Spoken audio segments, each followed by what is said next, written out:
বন্ধুরা, মাধ্যমিক কেটে গেল, অনেকদিন হয়েও গেল। এবার তোমাদের মনে ঘুরপাক কাটছে মাথাতে।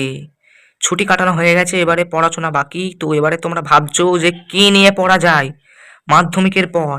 অনেকেই অনেক বুদ্ধি দিচ্ছে যে না, তুই সায়েন্স নিয়ে পড়, তুই ভালো স্টুডেন্ট। ঠিক আছে, আবার অনেকে বলছে এই সায়েন্স নিয়ে পারবি নাকি, কত খরচা বলতো সায়েন্সে, আর্টস নিয়ে পড়। আবার অনেকে বলছে সায়েন্স আর্টস নিয়ে কি হবে, কমার্স নিয়ে পড়, তুই হিসাব নিকাশে ভালো পারিস, তুই কমার্স নিয়ে পড়। তো অনেকের সাজেশন, বিভিন্ন শিক্ষকের কাছে যাচ্ছ, শিক্ষকরাও সেই একই কথা বলছেন। বিভিন্ন শিক্ষকের বিভিন্ন রকম মত। তো আমারও অনেক একরকম মত, আমিও তোমাদের আর এক রকম মত দেবো। তো আমি তোমাদের কোনো রকম সাজেশন দেবো না যে তোমরা এই নিয়ে পড়ো। আমি তোমাদের পুরোপুরি সত্য কথাটা তোমাদেরকে বলে দেবো। এই কথাগুলো যদি তুমি এই 4-5 মিনিটের ভিডিওটা যদি তোমরা ভালো করে শোনো, তাহলে তোমাদের হয়তো জীবন বদলে দিতে পারে। কারণ এতদিন মাধ্যমিকে তোমরা জোর বেঁধে সেই কটা সাবজেক্ট পড়েছো, যে কটা বোর্ড তোমাদেরকে দিয়ে দিয়েছে। এবার তোমাদের স্বাধীন হওয়ার পালা।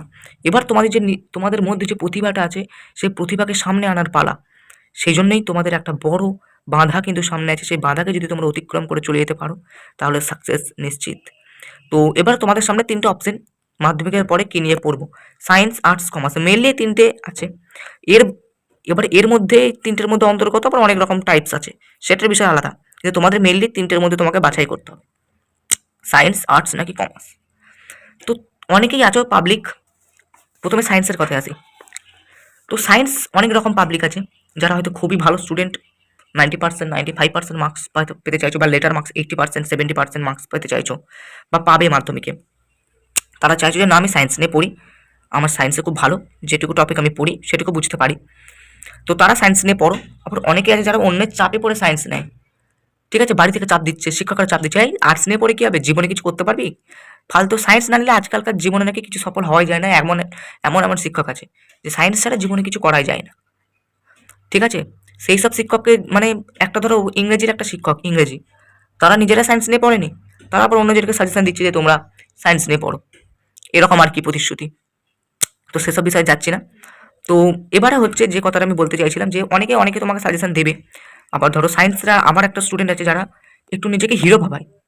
মানে সায়েন্স পেয়েছে 50%, কিন্তু তাও সে জোর করে সায়েন্স নিচ্ছে। অন্য একটা স্কুলে ভর্তি হয়ে, একটা কমার্স স্কুলে ভর্তি হয়ে তাও সায়েন্স নিচ্ছে, দিয়ে লোককে দেখাচ্ছে। আবার একদিকে ধরো 90% একটা ছেলে পেয়েছে, তার সায়েন্স ভালো লাগে না, সে আর্টস নিয়ে পড়ছে, তাকে নাকি সে আবার যে গরম দেখাচ্ছে যে দেখ আমি সায়েন্স নিয়ে পড়ছি, তুই আর্টস নিয়ে পড়ছিস, এরকম আর কি চলে গেছে। মানে সায়েন্স বিভাগে যারা পড়ছে তারা নাকি একটু হিরো, বেশ আর কি, মানে স্টাইল মারছে আর কি তারা। সায়েন্স নিয়ে যারা পড়বে নাকি তারাই নাকি স্টাইল মারতে পারে, আর্টস নিয়ে কমার্স নিয়ে যারা পড়বে তারা নাকি স্টাইল মারতে পারে না। এরকম আর কি সমাজে চলছে এখন। গ্রামে যাকেই জিজ্ঞাসা করবে যে তুই কি নিয়ে পড়ছিস, 11-এ উঠে গেলে কি নিয়ে পড়ছিস, কেউ যদি বলে দেয় আর্টস নিয়ে পড়ছি, ব্যাস, তাকে জীবনে তারপরে ঘুরে তাকাবে না, এরকম আর কি সমাজ হয়ে গেছে। এবং এই ভয়েতেও কিন্তু অনেক অনেক স্টুডেন্ট ভয়ে আর্টস নিতে চায় না, যারা হয়তো ভূগোলে অনেক ভালো, ইতিহাস অনেক জানতে পারে, কত ভালো পড়তে পারে, এডুকেশন অনেক কত ভালো পড়তে পারে, তারা কিন্তু ভয়ে কেউ আর্টস নিয়ে পড়তে চায় না। আবার অনেক আছে যারা কমার্স নিয়ে পড়ে, কিন্তু হিসাব নিকাশ খুব ভালো করে, অফিসের কাজ খুব ভালো করে সামলাতে পারে, বাবার যে বড় বড় প্রপার্টি, সেই প্রপার্টির কাজকর্ম সে ভালো করে করতে পারে, তারা হয়তো কমার্স নিয়ে পড়তে চায়, কিন্তু সে পড়তে পারে না, কারণ সমাজের চাপে, শিক্ষকের চাপে, আবার বাড়ির চাপে সায়েন্স নিয়ে পড়তে চায়। তো শোনো, জীবনে সফল হতে গেলে এই চাপগুলোকে তোমাকে কিন্তু মাথায় নিতে হবে, এবং এই চাপগুলো থেকেই তোমাকে কিন্তু বেরিয়ে আসতে হবে। ঠিক আছে, তো এই চাপগুলো থেকে তোমরা কীভাবে বেরিয়ে আসবে, তো তোমরা দরজা বন্ধ করে একদিন 3-4 ঘন্টা সময় নিয়ে বসবে এবং ভাববে, ভাববে একটু যে না, আমি কোন সাবজেক্টে ভালো, কোন সাবজেক্টে আমি পারদর্শী। তুমি ধরো 9-10-এ তুমি ফিজিক্স, কেমিস্ট্রি, বায়োলজি সব ভালো করে পড়েছো এবং তুমি খুব ভালো মার্কস পেয়েছো, কিন্তু তোমাকে এটা মাথায় রাখতে হবে যে 9-10-এর যে ফিজিক্স কেমিস্ট্রি, সেটা কিন্তু 11-12-এ গিয়ে অনেকটাই আকাশ পাতাল তফাৎ, আকাশ জমিনের ফারাক। এটা তোমাকে কিন্তু মাথায় রাখতে হবে। তাই এখন ভালো পারছো মানে তখন ভালো পারবে এটা কিন্তু না।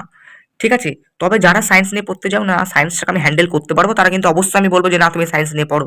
ঠিক আছে, তুমি সায়েন্সের স্টুডেন্ট। কিন্তু যারা ভাবছো যে না, আমার দ্বারা সায়েন্স হবে না, তাহলে জোর করে সায়েন্স নিও না, কারণ তুমি যে জোর করে যে নিচ্ছ, এটাই কিন্তু পরবর্তীকালে তোমাকে আনসাকসেসফুল একটা পার্সনে তৈরি করবে।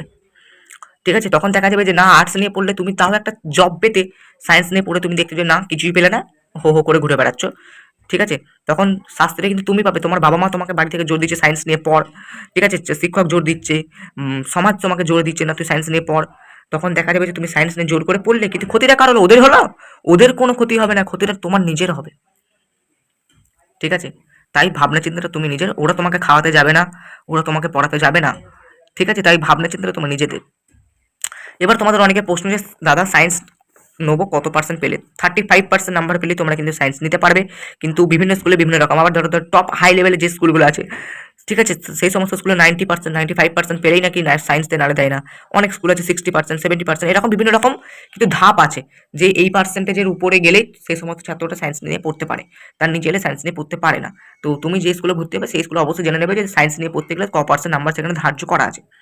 আর্টস নিয়ে পড়তে গেলে তো ম্যাক্সিমাম তুমি পাস করলে আর্টস নিয়ে পড়তে পারবে, কমার্সও পাস করলে কমার্স নিয়ে পড়তে পারবে।